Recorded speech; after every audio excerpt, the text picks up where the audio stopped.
할렐루야. 네, 우리 전우자로 이렇게 인사합시다. 하나님을 두려워합시다.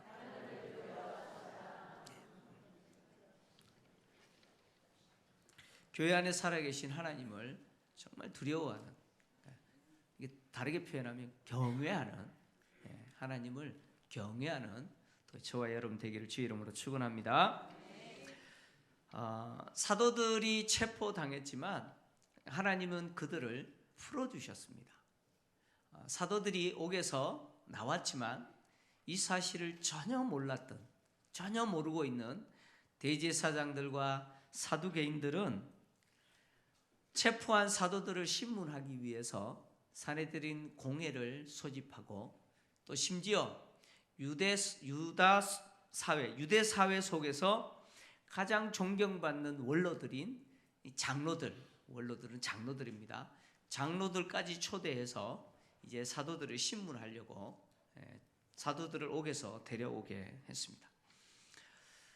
대제사장들과 사두개인들, 그러니까 사내들인 공회가 유대 사회에서 가장 존경받는 원로들인 장로들까지 초대해서 사도들을 신문하려고 했다라고 하는 것은 사도들을 신문하고 교회가 계속해서 부흥하는 것을 제지하고 교회를 유대 사회 속에서 제거하는 것이 얼마나 그들에게 있어서 중요한 일인지를 드러냅니다.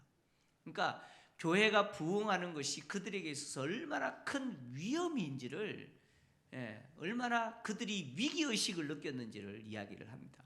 그러니까요, 교회가 이렇게 계속해서 부흥하고 성장하는 것은 어떻게 보면 유대교를 허물어뜨리는 거죠. 유대교가 무너질 수 있다라고 하는 위기의식을 그들이 가진 거죠. 그래서 장로들까지, 원로들까지 동원하여서 사도들을 신문하려고 합니다. 자, 이것은 당시 예루살렘 교회와 사도들이 예루살렘 지역뿐만 아니라 그 유대 사회 전체에 미치는 영향력이 얼마나 대단했는지를 보여줍니다. 그만큼 대단했다는 거예요.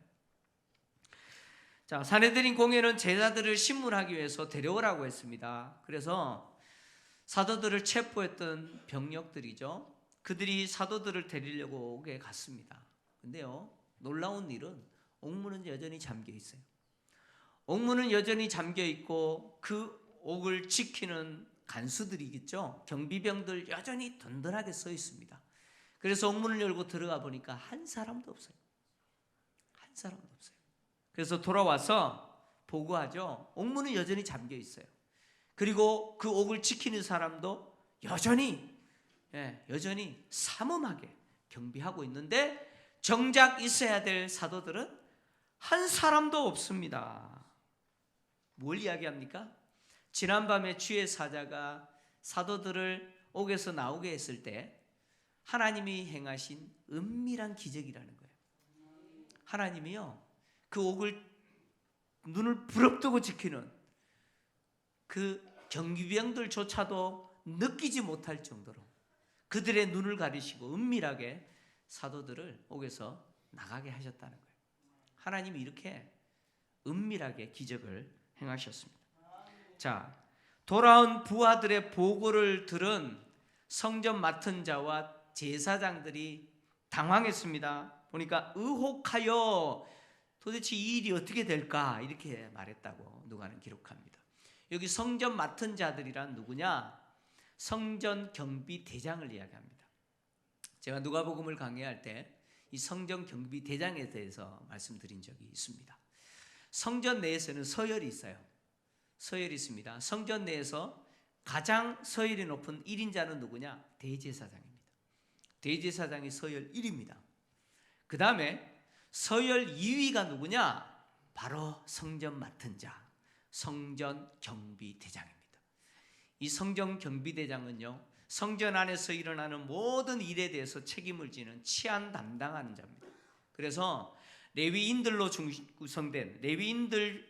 구성된 성전 경찰 병력을 통솔하는 자로서 대제사장 이어서 성전에서 권력 서열 2위입니다. 그러니까 얼마나 대단한 사람인지 모릅니다. 이 성전 맡은 성전 경비 대장과 또 여기 누가 등장하느냐? 제사장들이 등장하죠.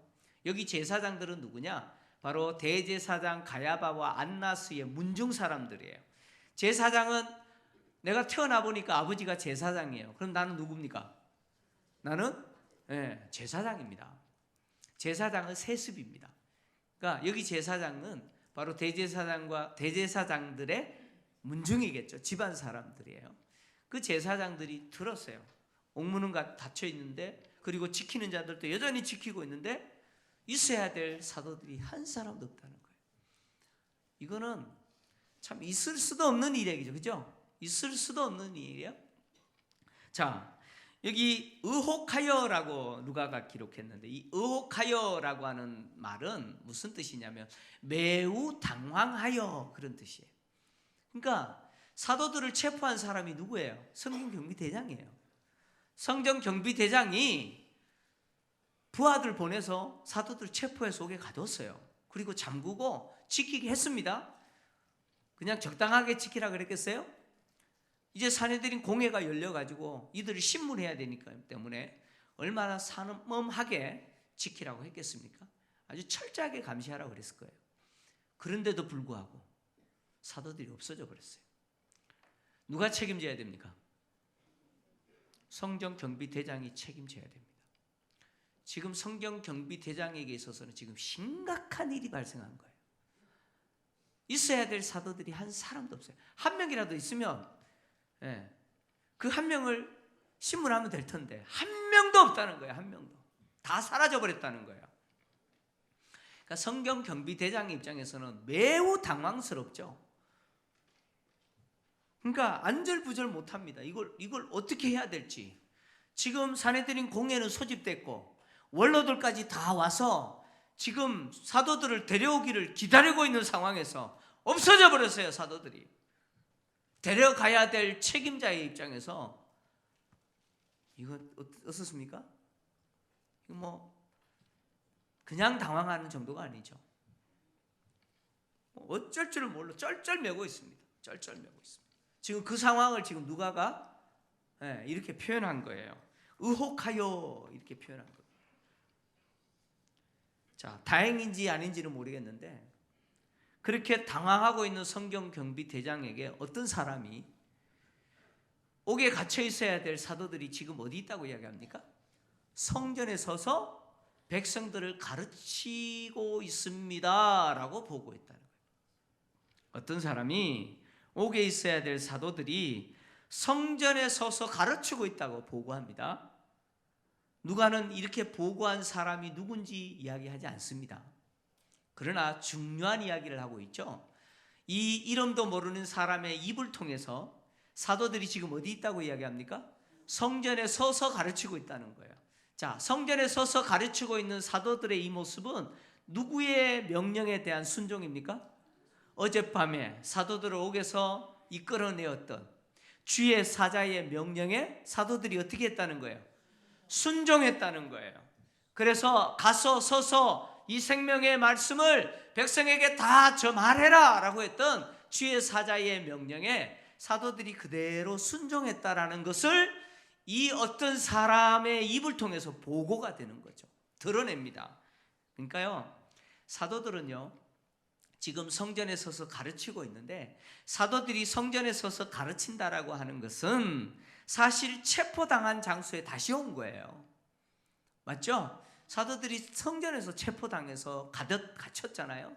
그런데 체포당한 장소에 다시 왔다라고 하는 것은 사도들이 자신들이 성전에 서서 가르칠 때 다시 체포당할 것이다라는 사실을 몰랐을까요? 알았을까요? 알죠? 압니다. 근데 이것은 결국 사도들의 입장에서는 자신들이 성전에 서서 가르치면 다시 체포당할 거다라는 사실을 알고 있었음에도 불구하고 그것에 대해서 두려워하지 않았다는 거예요. 사도들은 체포당할 것을 두려워하지 않았어요. 만약에 사도들이 체포당할 것을 두려워했다면 사도들은 옥에서 나오자마자 어떻게 했을까요? 도망갔을 거예요. 도망가서 숨었을 거예요. 그러나 사도들은 도망가지 않았고 도리어 성전에 서서 가르쳤습니다. 이것은 사도들이 사내들인 공회를 두려워하지 않았다는 거예요. 사내들인 공회를 두려워하지 않았다라는 것에만 중요한 것이 아니라 정말 사도들은 누구를 두려워했느냐? 하나님을 두려워했다는 거예요. 자, 예수님은요 이미 사도들에게 이렇게 말씀하신 적이 있어요. 누가복음 12장 4절 5절. 자, 누가복음 12장 4절 5절 두 절입니다. 한번 같이 읽을까요? 시작. 내가 내 친구 너희에게 말하노니 몸을 죽이고 그 후에는 능히 더 못하는 자들을 두려워하지 말라. 마땅히 두려워할 자를 내가 너희에게 보이리니 곧 죽인 후에 또한 지옥에 던져 넣는 권세 있는 그를 두려워하라. 내가 참으로 너희에게 이르노니 그를 두려워하라. 예수님은 사도들에게 이미 말씀하셨어요. 너희 몸을 죽이는 자들을 두려워하지 마라. 몸을 죽이고 나서 그 다음부터 아무것도 할 수 없는 자들을 두려워하지 말고 몸을 죽이실 뿐만이 아니라 지옥에 던져 넣을 권세 있는 그분 누구세요? 하나님이세요. 우리의 생명을 좌지우지하실 뿐만 아니라 우리를 능히 지옥에 던질 수 있는 권세를 갖고 계신 그 하나님을 두려워해라. 내가 참으로 다시 너희에게 말하느니 그를 두려워해라. 제자들이 정말 두려워해야 될 대상은 세상이 아니라는 거예요. 제자들이 정말 두려워해야 될 대상은 하나님이시라는 거예요. 예수님의 이 말씀에 제자들이 그대로 순종하는 거예요. 그래서 제자들은 자신의 몸을 죽일 수 있는 권세가 있는 사내들인 공회를 두려워하지 않습니다. 사내들인 공회를 두려워하지 않고 하나님을 두려워합니다. 제자들은요 이미 아나니아와 삽비라와 심지어 오순절 성령 사건을 통해서 교회 안에 누가 살아계십니까? 성령이 살아계시다는 거예요. 특히 성령 하나님이 살아계시다는 사실을 그들은 생생하게 지금 경험하고 있어요. 하나님이 살아계시다는 사실을 그들은 생생하게 그 실존을 경험하고 있어요. 그래서 제자들은 세상 권력인 사내들인 공회를 두려워하지 않고 누구를 두려워합니까? 하나님 두려워하기를 선택했다는 거예요.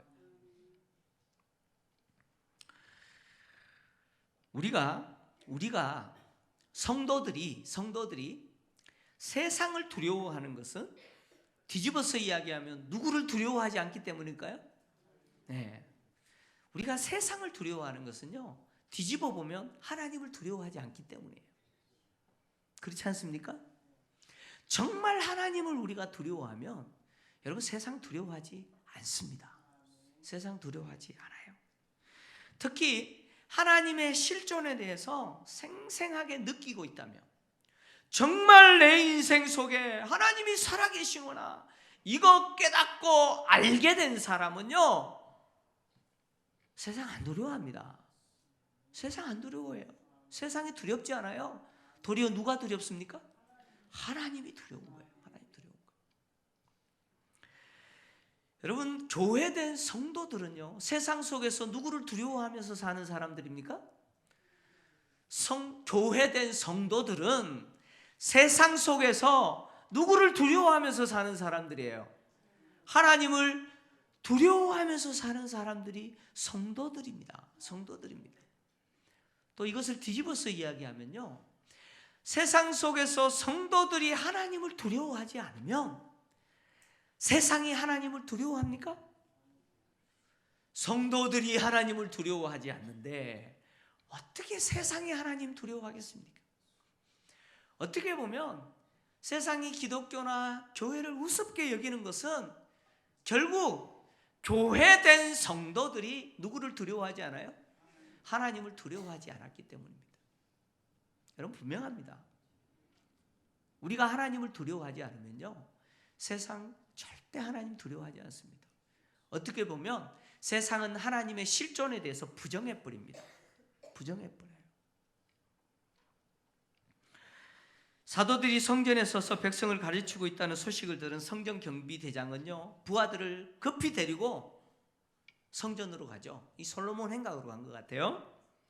근데 그들이 사도들에게 갔지만 사도들을 강압적으로 체포해서 수갑 채우고 연행하는 그런 방식으로 사도들을 사내들인 공예로 데려오지 못합니다.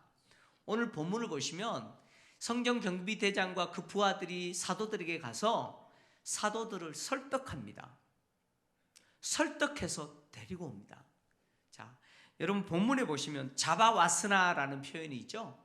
잡아왔으나라는 표현 보이십니까?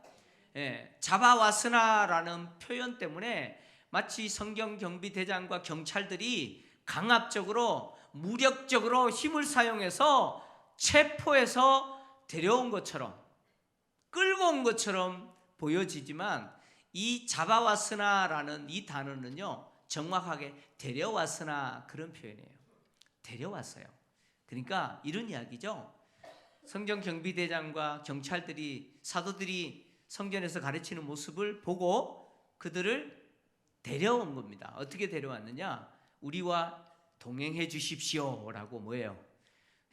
공식적으로 정중하게, 정중하게 자 우리와 함께 같이 가시죠 이렇게 연행했다는 거예요.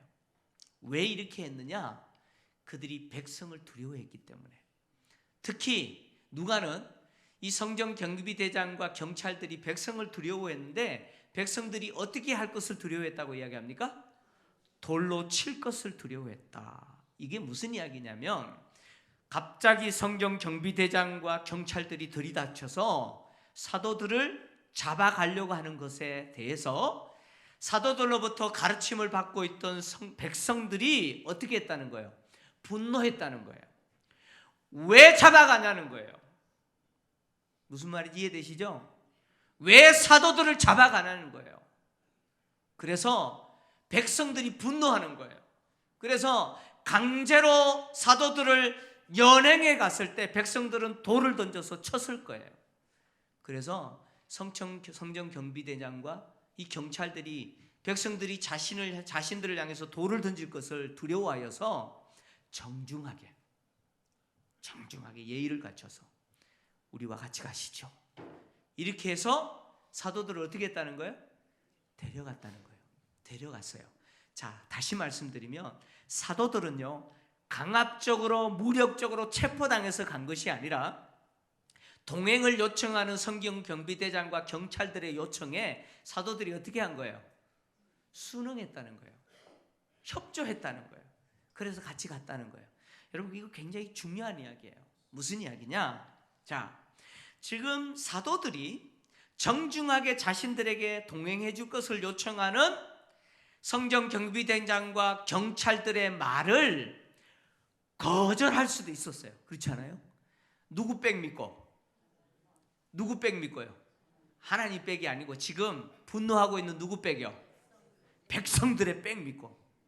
왜 잡아가냐고 지금 돌을 들고 던지려고 하는 백성들의 그 백 믿고 우리 안 가겠다고, 싫다고 거절할 수 있었죠. 그럼에도 불구하고 사도들은 그들의 요구를 거절하지 않고 정중하게 따라갔어요. 왠 줄 아십니까? 사도들은 백성들을 의존하지 않습니다. 사도들은 백성들을 신뢰하고 백성들을 의존하고 백성들을 두려워하지 않고 사도들은 누구를 두려워합니까? 누구를 두려워합니까? 사도들은 하나님을 두려워합니다. 하나님을 두려워해요. 실제로 사도들은 지난 밤에 하나님이 자신들을 어떻게 도와주셨는지 생생하게 경험했어요. 지난 밤에 하나님이 주의 사자를 보내셔서 자신들을 옥문을 열고 아무도 모르게 그 옥에서 건져주시는 하나님의 돌보심에 보호하심에 그 손을 사도들은 생생하게 누렸어요. 그래서 사도들은 백성을 의지하지 않고 하나님을 신뢰하고 하나님을 의지하고 하나님을 두려워하면서 따라가는 겁니다. 따라가는 거예요. 자, 누가는요 하나님을 두려워하고 백성들을 두려워하지 않고 백성들을 의존하지 않는 사도들과 하나님을 두려워하지 않고 도리어 백성들을 두려워하여서 쩔쩔매고 있는 사내들인 공회와 사도들을 딱 비교합니다. 사도들은 누구를 두려워합니까? 하나님을 두려워해요. 백성들을 두려워하지 않습니다. 산에 들인 공회는 누구를 두려워합니까? 백성들을 두려워합니다. 대신 누구를 두려워하지 않습니까? 하나님을 두려워하지 않습니다. 여러분, 옆에 분에게 물어보세요. 당신은 누구를 두려워하십니까? 물어보세요. 정말 진지하게 한번 물어보세요. 우리 권사님, 우리 집사님은 누구 두려워하십니까? 여러분 답하셔야 돼요. 여러분 답하셔야 돼요. 나는 세상이 두렵습니다. 답을 하시든지, 나는 하나님이 두렵습니다. 라고 답을 하시든지 답하셔야 돼요. 간절한 기대는 하나님 두려워하시기 바랍니다. 정말 하나님 두려워하십시오. 사도들은요, 하나님을 두려워했기 때문에 동행을 요청하는 성경 경비대장과 경찰을 두려워하지 않습니다. 갑니다. 사내들인 공의 재판 자리로 갑니다. 해마다 그 대학 교수들을 중심으로 해서 한 해를 마감하는 결산을 딱 표현하는 사자성어를 결정합니다. 사자성어. 원래 사자성어가 뭔지 혹시 아십니까? 원래 사자성어가 발표가 됐는데 제가 말씀드릴게요. 피사현정이라는 사자성어가 결정됐다고 합니다. 피사현정이라고 하는 사자성어가 결정됐는데 이 말은 무슨 뜻이냐? 사악함을 깨고 발음을 드러내다, 그런 뜻입니다. 사악함을 깨뜨리고 발음을 드러내다. 올 한 해가 그랬다, 그런 이야기예요. 이건 정치 이야기입니다. 그러니까 제가 왜 이 파사현정이라고 하는 사자성어, 원래의 사자성어로 결정된 거 이거 이야기하느냐? 이거 이야기하고 싶은 게 아니에요. 여러분 보세요. 세상도요, 사악함을 깨뜨리기 위해서 몸부림칩니다. 세상도 악을 제거하기 위해서, 불의를 제거하기 위해서 몸부림치고 정의를 드러내고 발음을 드러내기 위해서 애를 쓰는데, 정작 그런 애씀과 노력은 어디에서 앞서서 해야 됩니까? 그런 노력과 애씀은 어디에서 일어나야 됩니까? 여러분, 교회에서 일어나야 되지 않습니까? 여러분, 그렇지 않나요? 여러분, 개혁교회의 모토가 뭡니까? 개혁교회. 개혁교회는 계속해서 개혁되어야 된다. 이것이 우리의 모토 아닙니까? 여러분, 정말 교회는 개혁되고 있습니까? 성도들은 자신을 개혁시키고 있습니까? 자신 안에 있는 사악함을 깨뜨리고 발음, 하나님 앞에 발음을 여러분들의 삶의 현장에서 드러내고 계십니까? 여러분, 이 시대의 아픔은 뭐냐면, 제가 금요기도 때도 말씀드렸습니다만, 교회 안에 하나님을 두려워하지 않는 사람들이 너무 많다는 거예요. 교회 안뿐만이 아니에요. 우리 교단 안에서도 하나님을 두려워하지 않는 사람들이 너무 많아요. 정말 우리가 하나님 두려워하셔야 돼요. 이제 세상은 우리에게 도전합니다. 세상이 우리에게 도전하는 질문이에요. 정말 당신들이 하나님을 두려워합니까? 우리에게 이런 질문을 던지고 있어요. 우리는 그 세상에 대해서 답을 해야 됩니다. 정말 우리는 하나님을 두려워합니다. 말로만이 아니라 우리의 삶을 통해서 정말 우리가 하나님을 두려워한다는 사실을 이제는 증명하시면서 여러분 살아야 될 책임이 저와 여러분에게 있습니다. 사내들이는 체포당하여 온 사도들을 신문합니다. 이 일에 가장 앞장선 사람이 대제사장입니다. 왜냐하면 공의 의장이기 때문에 의장으로서 그는 신문을 합니다. 신문을 하는데 어떻게 신문을 하느냐? 이전에 베드로와 요한을 체포했을 때 한 번 언급한 적이 있어요. 예수의 이름으로 말도 하지 말고 가르치지도 말라라고 언급했어요. 금했습니다. 그런데 너희들이 왜 사내들인 공회의 결정을 깨뜨리고 어기고 이 예루살렘 전역에 예수의 부활을 선포해서 예루살렘 모든 지역 사람들이 예수의 부활을 다 듣게 만들고 또 그 십자가에 죽은 예수의 피에 대해서 왜 우리에게 책임을 돌리느냐 이렇게 신문했어요. 그러니까 제자들이 성전에서 예수의 부활을 가르치고 또 예수의 이름으로 제자들의 손을 통해서 나타난 표적과 기사는 예루살렘뿐만 아니라 유대 사회 전체에서 예수는 살아계시다, 예수는 부활하셨다는 사실이 알려지게 된 계기라는 거죠. 그래서 모든 사람들이 예수의 부활을 들었어요. 근데 이것은 결국 예수를 십자가에 못 박아 죽인 그 피에 대해서 누가 책임져야 된다는 거예요? 산헤드린이 책임져야 된다. 제자들의 모든 행위는, 예수의 부활을 가르치고 또 교회의 부흥은 결국 예수를 십자가에 죽인 책임에 대해서 산헤드린이 져야 되는 것으로 몰아간다, 그런 이야기예요. 여러분 그러세요. 실제로 그런 거예요. 예루살렘 주민뿐만 아니라 유대 사회에 있던 유대인들이 예수님이 부활하셨다는 사실을 실제로 받아들이고 하나님이 예수를 다시 살리셨다라고 하는 사실을 받아들이게 되면 결국 산헤드린 공회는 예수를 십자가에 죽인 행위는 하나님이 보내신 자를 어떻게 한 거예요? 죽인 행위밖에 되지 않는 거예요. 그래서 예수를 죽인 행위, 그 예수의 피에 대해서 자신들이 책임을 져야 된다는 거예요. 그래서 왜 자신들이 예수의 피에 대해서 책임을 져야 되도록 몰아가냐는 거예요. 몰아가는 거예요. 근데 사실요, 산헤드린 공회는 예수님을 십자가에 못 박으면서 그 피에 대해서 자신들이 책임지겠다고 이미 선포했어요. 마태복음 27장 24절에서 25절 두 절입니다. 한번 같이 읽겠습니다. 마태복음 27장 24절 25절 같이 읽습니다. 시작. 빌라도가 아무 성과도 없이 도리어 밀란이 나려는 것을 보고 물을 가져다가 무리 앞에서 손을 씻으며 이르되 이 사람의 피에 대하여 나는 무죄하니 너희가 당하라. 백성이 다 대답하여 이르되 그 피를 우리와 우리 자손에게 돌릴지어다 하거늘. 자, 빌라도는 예수를 놓아주려고 했는데 유대인들이 계속해서 십자가에 못 박아 죽이라는 거예요.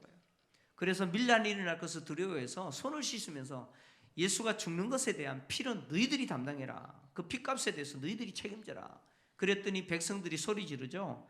그 피를 우리와 우리 자손들에게 돌릴지어다. 자기들이 책임지겠다는 거예요. 자신들의 후손들이 책임지겠다는 거예요. 그런데 이 백성들이 소리 질렀는데 이 백성들 뒤에 누가 있어요? 누가 있습니까? 산헤드린 공회가 있어요. 산헤드린 공회가 백성들을 선동해서 지금 하고 있는 일이잖아요. 그러니까 산헤드린 공회는 예수님을 십자가에 못 박아 죽이는 그 예수의 피 흘림에 대한 피값에 대한 책임을 자신들이 지겠다고 이미 이야기했어요. 그런데 이제 와서 예수의 죽음에 대한 책임을 자신들이 안 지겠다는 거예요. 왜 우리한테 돌리냐는 거예요. 왜 돌리냐는 거예요. 이런 산헤드린 공회의 신문 앞에 베드로와 사도들은 담대하죠. 전혀 두려워하지 않습니다. 이전에 1차 신문 때도 이야기했던 것처럼 베드로와 사도들은 뭐라고 이야기합니까? 누구에게 순종하는 게 옳습니까? 산헤드린 공회에 순종하는 것이 아니라 하나님에게 순종하는 것이 옳다. 하나님에게 순종하는 것이 옳다. 뿐만이 아니라 베드로는요, 이런 산헤드린 공회 앞에서 산헤드린 공회가 죽인 예수는 바로 하나님이 다시 살렸을 뿐만 아니라 그 하나님을 임금과 주가 되게 하셨다. 즉 예수를 하나님은 구원자로 삼으셨다라고 하는 이 진리를 외치는, 진리를 말하는 일에 주저하지 않습니다. 자, 30절에서 32절까지를 보시면 베드로와 사도들이 이렇게 이야기하죠. 너희가 나무에 달아 죽인 예수를 우리 조상의 하나님이 살리시고 이스라엘에게 회개함과 죄사함을 주려고 그를 오른손으로 높이사 임금과 구주로 삼으셨느니라. 우리는 이 일의 증인이요 하나님이 자기에게 순종하는 사람들에게 주신 성령도 그러하니라 하더라. 아멘. 여러분, 산헤드린 공회가 나무에 달아 죽인 예수를 누가 살리셨어요? 하나님이 살리셨죠. 근데요, 누가가요? 뭐라고 기록했느냐? 베드로와 요한 사도들이 뭐라고 대답했느냐? 우리 조상의 하나님이 살리셨다는 거예요. 왜 베드로와 사도들이 이렇게 표현했을까요? 그냥 하나님이 살리시고 해도 되는데 왜 조상의 하나님이 살리셨다고 했을까요?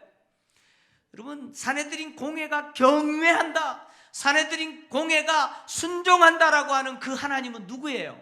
바로 조상들의 하나님, 아브라함과 이삭과 야곱의 하나님, 그 하나님을 경외하고 그 하나님을 사랑한다라고 말하는 그 산헤드린 공회 앞에서 예수를 살리신 분이 누구라고요? 바로 산헤드린 공회, 너희들이 경외한다라고 말하는 그 조상의 하나님, 아브라함과 이삭과 야곱의 하나님이 누구를 살리셨다는 거예요? 바로 예수를 살리셨다는 거예요. 이런 거죠.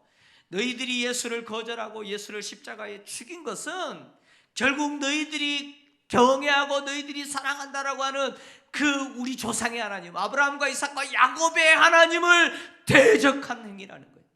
그러니까 예수를 거절하고 예수를 죽인 행위가 얼마나 하나님 앞에 무서운 죄인지를 지적하는 거예요. 무서운 죄라는 거예요. 뿐만 아니라 그 하나님은 예수를 다시 살리셨을 뿐만 아니라 오른손으로 높이셨다는 거예요. 그러니까 다르게 표현하면 오른편에 앉히셨다는 거예요. 이것은 승천 사건을 이야기합니다. 하나님은 예수님을 하나님 오른편에 앉히시고 임금과 구주가 되게 하셨다. 여기 임금이라고 하는 표현은요, 3장 15절에 나오는 생명의 주라는 표현하고 동일한 단어입니다. 그러니까 생명의 주와 구주로 삼으셨다, 그런 이야기입니다. 예수님은 누구십니까? 생명의 주예요. 여러분, 인간에게 누가 생명을 주십니까? 누가 생명을 주십니까? 하나님이시라는 거예요. 그러니까 산헤드린 공회가 십자가에 못 박아 죽은 예수는 누구십니까? 우리에게 생명을 주시는 하나님이시라는 거예요. 우리에게 생명을 주시는 하나님이실 뿐만 아니라 유대인들뿐만 아니라 이방인들까지도 모든 죄인을 구원하실 유일한 구원자, 그분이 누구예요? 바로 예수시라는 거예요. 바로 하나님 우편에 계신, 너희들이 못 박아 죽인 바로 그 예수, 그 예수가 바로 우리에게 생명을 주시는 하나님이시고 바로 구원자라는 거예요. 그러니까 산헤드린 공회가 죽인 예수는요, 하나님을 죽인 거예요. 그렇죠? 하나님이신 그분을 죽인 거예요. 하나님이 유대인과 이방인까지 죄인을 구원하시기 위해서 보내신 그 구원자를 산헤드린 공회는 어떻게 해버린 거예요? 죽였다는 거예요. 여러분, 이거 무서운 죄죠. 하나님 앞에 무서운 죄를 짓고 있는 거죠. 또 이것은 다르게 이야기하면 산헤드린 공회가 그 부활하신 예수님, 하나님이 생명의 주와 구원자로 세우신 그 예수의 이름을 전하고 그 예수님이 구원자다, 그 예수님이 부활하셨다라고 증언하고 있는 사도들을 체포하고 교회를 박해하고 하는 이 모든 행위는 결국 또한 누구 앞에 무서운 죄를 짓는 겁니까? 하나님을 대적하는 무서운 죄를 짓는 행위라는 거예요. 베드로는 이렇게 이야기하죠. 바로 하나님이 하나님 우편에 앉으시고 생명의 주, 임금과 구주가 되게 하신 그 예수는 이스라엘을 구원하시기 위해서, 누구를 구원하시기 위해서요?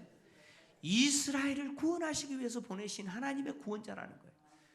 여러분, 맞아요. 하나님은 죄인을 구원하실 때 구원에서도 순서가 있었어요. 제일 먼저 누구를 구원하시기 위해서? 유대인들을 구원하시기 위해서 유대인들에게 복음을 전하게 하셨어요. 그래서 예수님은 오셔서 유대인들에게 복음을 전하세요. 유대인들을 먼저 구원하시기 위해서. 그러나 유대인들은 그 예수님을 거절하고 십자가에 못 박아 죽였죠. 그러나 베드로는 이렇게 이야기하는 겁니다. 유대인들이, 특히 유대인의 대표인 산헤드린 공회가 하나님이 세우신 구원자를 십자가에 못 박아 죽였으나, 그러나 다시 그 예수를 영접하고 회개하고 제사함 받으면 여전히 유대인을 구원하시겠다고 하신 그 하나님의 약속은 유효하다는 거예요. 여전히 유효하다는 거예요. 그래서 베드로는 산헤드린 공회를 향하여서 누구를 영접해라? 예수를 받아들이라는 거예요. 부활하신 예수를 영접하고 회개하라는 거예요. 그래서 예수를 통해서 주시는 구원을 누려라, 얻어라라고 제시를 하는 거예요. 자, 예수께서 살아나셨고 예수님이 하나님 우편에 앉으셔서 하나님이 생명의 주와 구주가 되게 하신 사건에 대해서 사도들은 뭐라고 이야기하냐? 우리가 증인이라는 거예요. 사도들은 예수님의 부활을 목격했고 또 예수님이 승천하신 것을 친히 목격한 자예요. 뿐만 아니라 베드로는 뭐라고 이야기하냐? 하나님이 자기에게 순종하는 자에게 주시는 성령도 증거다, 이렇게 이야기합니다. 무슨 이야기? 이런 이야기죠.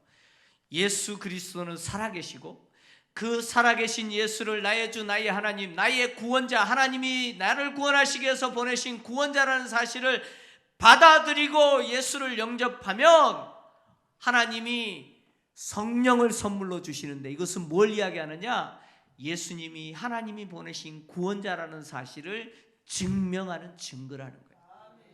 다시 말씀드리면 예수를 믿어서 구원받는 것이 하나님의 뜻이 아니면 예수를 믿는 자에게 하나님이 성령을 주시지 않을 거예요.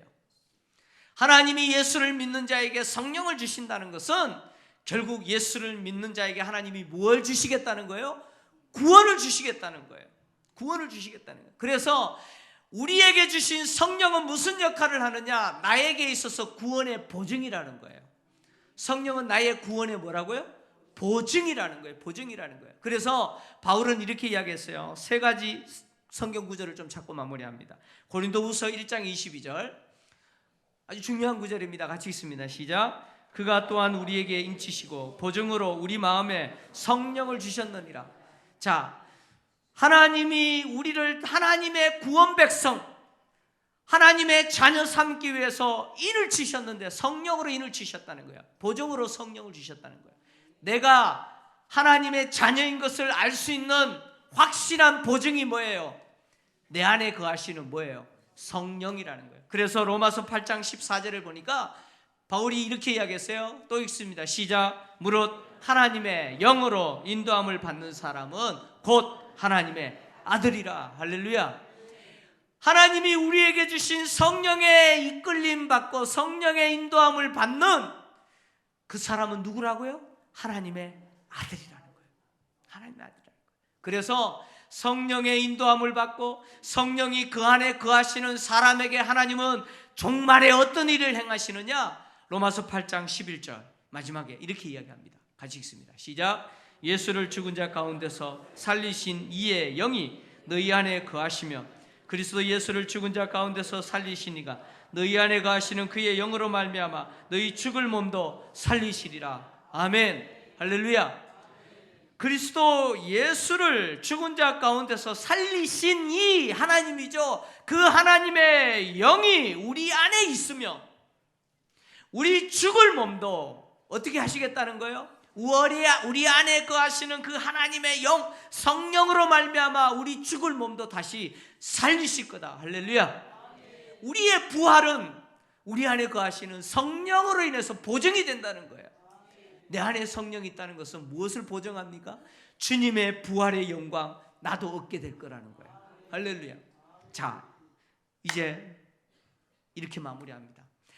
하나님이 우리에게 주신 성령은요, 우리의 부활과 우리의 구원의 보증입니다. 믿습니까?